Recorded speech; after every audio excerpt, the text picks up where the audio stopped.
देखिए, जो भी घटना हुई है, शर्मसार करने वाली घटना हुई है, और शहर में जो हुई है, आए दिन आप देख रहे हैं, जशपुर में शिक्षिका से गैंग रेप हुआ, उसके पहले आदिवासी हॉस्टल में 5 साल की बच्ची से दुष्कर्म हुआ, उनके साथ बलात्कार हुआ।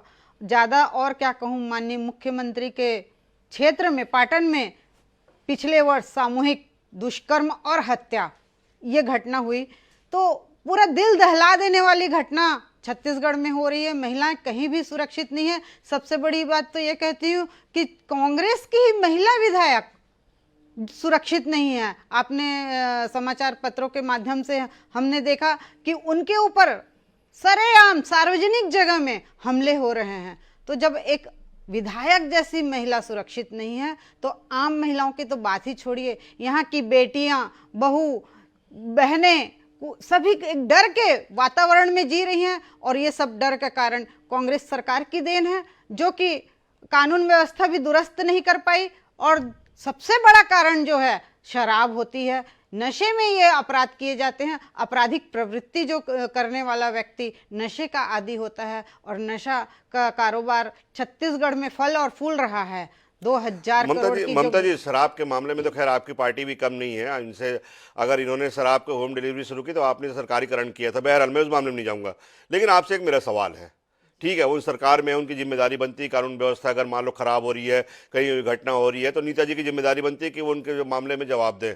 लेकिन एक विपक्ष में होने के नाते इतनी बड़ी बड़ी घटनाएं हो रही है, क्या विपक्ष का एक भी आंदोलन ऐसा दिखा कि महिलाओं पर अत्याचार हो रहे हैं तो आप कहीं से कहीं उनके ऊपर जो है वो जवाबदेही तय कर रहे हैं? कोई आंदोलन, कोई बड़ा ऐसा कोई प्रतिकार दिखा विपक्ष की तरफ से कि केवल केवल जुबानी जमा खर्च है? बिल्कुल नहीं। आज ही हमारे महिला मोर्चा द्वारा पुतला दहन हुआ। इसका जो घटना हुआ है उसके विरोध में पुतला दहन किया गया है। और इसके पहले महतारी हुंकार रैली में, जिसमें माननीय स्मृति ईरानी जी भी आई, और लाखों की संख्या में बिलासपुर में शराबबंदी को लेकर हमने वहाँ पे प्रदर्शन किया है। और लगातार मटका घड़ा फोड़, जो मोहम्मद अकबर का घड़ा के घर के सामने निवास को घेराव करके घड़ा फोड़ने का कार्यक्रम, और लगातार कोरोना जैसे में भी जब नहीं, मैं खास तौर पे महिलाओं के मामले में पूछ रहा हूँ। कितने बड़े आंदोलन किए महिलाओं के मामले में आप लोगों ने?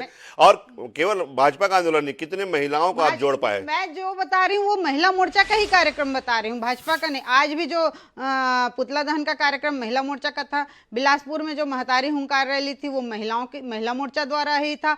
महिला मोर्चा द्वारा लगातार कार्यक्रम किया जा रहा है। हम एक दिन भी हम लोग घर में नहीं बैठ रही हैं, लगातार बूथ स्तर तक तो जाकर कहना है विपक्ष अपना दायित्व निभा रहा है, लेकिन सरकार अपनी जिम्मेदारी नहीं निभा पा रही। नीता जी, मैं यही बात आपसे बिल्कुल निभा पा रही है। आप देखेंगे कि एक भी आप ऐसा केस नहीं देखेंगे जिसपे कार्रवाई नहीं हुई है। अगर ऐसी कोई घटना होती है, वैसे तो 68% अपराधों में कमी आई है हमारी सरकार बनने के बाद। और निश्चित तौर पे अगर ऐसी किसी महिला के साथ दुखद घटना होती है तो उसके तत्काल आरोपी गिरफ्तार होते हैं और उनको कड़ी से कड़ी सजा दी जाती है। और उसके पश्चात सरकार ने एक नीता जी, ये घटनाएं हो क्यों रही है? क्या पुलिस रोक क्यों नहीं पा रही इन घटनाओं को? ये घटनाएं हो क्यों रही है, पुलिस रोक क्यों नहीं पा रही है? सर, ये तो जन जागरण भी चल रहा है। लोग ऐसी घटना को अंजाम न दें, ऐसे गलत काम बच्चे किशोर न कर पाए, ऐसा भी प्रयास चल रहा है। चलिए एक छोटा सा मैं उदाहरण देता हूं। ममता जी, मैं आऊंगा आपका। नीता जी, एक छोटा सा उदाहरण देता हूं। मैं जन जागरण की आप बात कर रहे हैं, एक छोटा सा उदाहरण देता हूं। अगर एक व्यक्ति 3 सवारी लेके बिना हेलमेट के उस चौक से गुजर जाए जहां पे एसपी का ऑफिस है, जहां पे घटना हुई है, उस चौक से गुजर जाए तो गुजर नहीं सकता, अगले सिग्नल पे ही उसे रोक लिया जाएगा और फाइन काटा जाएगा उसका। एक हेलमेट वाले व्यक्ति को आप रोक सकते हैं, बिना हेलमेट पहने के ऊपर आप कार्रवाई कर सकते हैं। लेकिन 3 दुष्कर्मी वहां पे 1 घंटे तक ये हवस का शिकार बनाते रहे उस मासूम को। लेकिन वहां पुलिस क्या कर रही थी? जबकि वो जगह जहां पे तमाम सीसीटीवी की निगरानी रखी जाती है, शहर में क्या हो रहा है, वहां पे एडिशनल एसपी का ऑफिस। मैंने एक उदाहरण दिया कि एक बिना हेलमेट पहने अगर व्यक्ति वहां से गुजर जाए, तत्काल रोक लिया जाता है शास्त्री चौक में या जयस्तंभ चौक में।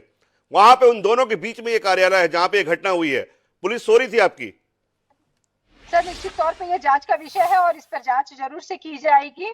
और जो सजगता का प्रमाण आप दे रहे हैं तो ये इस बात को भी प्रमाणित करता है कि पुलिस अपना कर्तव्य कर रही है और वाह सजगता वाह से नीता जी, अपराध को मैं रोकने में मैं तो आपके बयान की दाद देता हूँ कि पुलिस कितनी सजग है कि बिना हेलमेट पहने के रोक सकती है, लेकिन दुष्कर्मी को नहीं रोक सकती। कितनी सजग है पुलिस। दुष्कर्म वहां कैसे हुआ सर, ये भी जांच का विषय है और निश्चित तौर पे इसमें भी क्या प्रथम दृष्टिया वहां पे जिनकी ड्यूटी थी आपने कोई कार्रवाई की? किसी को कारण बताओ नोटिस, किसी को लाइन अटैच, किसी को सस्पेंड किया आपने? निश्चित तौर पे इसमें कार्रवाई, जांच दल बन चुका है और निश्चित तौर पे इसमें कार्रवाई होगी और जिसकी भी लापरवाही होगी उसके ऊपर अनुशासनात्मक कार्रवाई की जाएगी। ममता जी, मुझे बहुत ही शर्म आती है ये बोलने में कि पुलिस प्रशासन भी अपराधियों को संरक्षण दे रहा है। प्रशासन तो संरक्षण दे रही है और पुलिस प्रशासन उसमें सहभागिता निभाता है। आज आप पेपर में स्टेटमेंट पढ़ेंगे पुलिस वालों का कि उसमें कहा गया है कि जो प्रार्थिया है जिसके साथ ये जो घटना हुई है उसका दोस्त था और उसके साथ आते जाते पुलिस वाले देखा करते थे उसको। ऐसा बयान, मेरे को दंग रह गई ये बयान पढ़कर कि पुलिस वाले क्या कहना चाहते हैं। मतलब जो जिन्होंने रेप किया है वो सही है, वो दोस्त हो गए और जो जिसकी घटना के जो शिकार हुई है उसका तरफ मतलब उसका बचाव करना चाहिए। तो पुलिस जो है अपराधियों को संरक्षण दे रही है। ये सरकार जो है प्रशासन के शह पे ये अपराध होते हैं और ये लगातार हो रहा है। और भारतीय जनता पार्टी महिला मोर्चा कंटिन्यू हम मांग रखे हैं, घेराव किए, धरना प्रदर्शन हर जगह कर रहे हैं, उसके बाद भी ये लोग जागे नहीं हैं और इस तरह की घटनाओं में इजाफा ही हुआ है। और माननीय नीता जी मेरे लिए सम्माननीय है, लेकिन एक चीज मैं कहना चाहूंगी कि एनसीआरबी, कौन सा एनसीआरबी का रिपोर्ट वो पढ़ते हैं? 2006 में 1061 एफआईआर दुष्कर्म की घटनाएं यहाँ दर्ज हुई थी, जो दर्ज, और अभी 6000 से अधिक मामले हैं। तो कहाँ किस एनसीआरबी को पढ़ते? मैंने भी तो गूगल से वही एनसीआरबी की रिपोर्ट पढ़ती हूँ जिसमें कंटिन्यू अपराध बढ़ते गए हैं। और भारतीय जनता पार्टी में तो जब महिलाएं प्रताड़ित होती थी, मैं ये नहीं कहती कि अपराध किसी के शासनकाल में नहीं होता, सभी के शासनकाल में अपराध होता है, लेकिन सही वो चीज है कि हम उस अपराध को कैसे कंट्रोल करते हैं, ये चीज मायने रखता है। बिल्कुल एक बहुत अच्छी बात कही ममता जी ने, अपराध को जो है वो शासनकाल नहीं देखता है। जी नीता जी। आदरणीय बहन जी ने ये कहा कि संरक्षण देना, तो मैं ये इनको याद दिलाना चाहूंगी कि आदरणीय रमन सिंह जी की जब सरकार थी तब उनके ओएसडी के खिलाफ एक नाबालिग आदिवासी बालिका का जो उन्होंने अनाचार किया था, 4.5 साल तक उस पर एफआईआर दर्ज नहीं होने दी थी भारतीय जनता पार्टी। और आज नारायण चंदेल जी के बेटे ने एक आदिवासी महिला के साथ जो अनाचार किया उसको बचाने में पूरी बीजेपी लगी थी। कांग्रेस कभी किसी अपराधी का साथ नहीं देती सर, और सारे लोगों पे कड़ी से कड़ी कार्रवाई होती है। और चलिए कड़ी कार्रवाई होगी। नीता लोधी जी का आश्वासन है, ममता साहू जी का आश्वासन है, उनका कहना है कि विपक्ष अपनी भूमिका निभा रहा है, लेकिन क्या वाकई में क्या पुलिस अपनी भूमिका निभा पा रही है? जो घटना हुई है शर्मसार करने वाली केवल इसलिए नहीं है क्योंकि राजधानी में हुई है, इसलिए भी है कि पिछली 2 घटनाओं के बाद भी आखिर पुलिस ने सबक क्यों नहीं लिया। और दूसरी बात जो मैंने नीता जी से सवाल किया कि इतनी बड़ी घटना अगर हुई है तो क्या जिम्मेदारी तय नहीं होनी चाहिए था अभी तक कि वहां पे एडिशनल एसपी का कार्यालय है?